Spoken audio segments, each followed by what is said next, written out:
కృష్ణయ్య గారికి మళ్ళొకసారి చెప్పించిన కృష్ణయ్య గారు చూసారా మళ్ళొకసారి మీ కృష్ణయ్య గౌడు మర్చిపోయిందంట చూసారు కదా.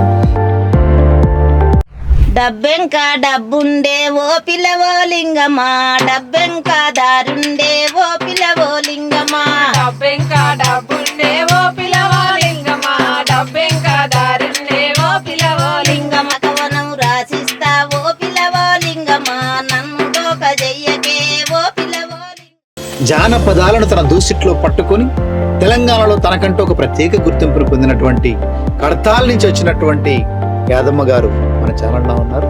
వారిని ఇంటర్వ్యూ తీసుకున్నాం. అమ్మగారు నమస్తే. 25 సంవత్సరాలు చేసిన లైఫ్. మీకు ఎన్ని సంవత్సరాలు ఉంటాయి? నా పెద్ద కొడుకు అంటే బాల్య వివాహం చేసుకున్నారు. దయచేసి బాల్య వివాహాలు చేసుకోకండి. ఇప్పుడు ఆకలి కొని మీ ఇంటికి వస్తే ఒక 10 మంది వచ్చారు అనుకో, ఏమంటే బోండి పెడతాం. పెట్టాలి.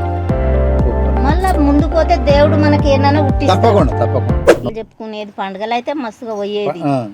ఇక నాకు ఈ మధ్యన ఇక నా కొడుకు జర ఇబ్బంది అయ్యి ఇక నేను ఎక్కడ బయటికి వెళ్ళకుంటున్నా.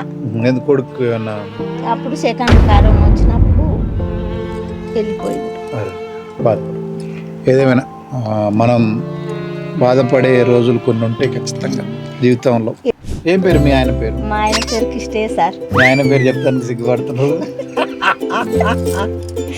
తెలంగాణలో ఎక్కడైనా కూడా భర్త పేర్లు అని చెప్పడానికి ఇప్పటికి కూడా ఆనాటి మహిళలు అసలు అంటే ఎందుకో మరి అది ఇంకా అది వస్తుంది. దాన్ని పోగొట్టుకోవాలి మనం ఖచ్చితంగా.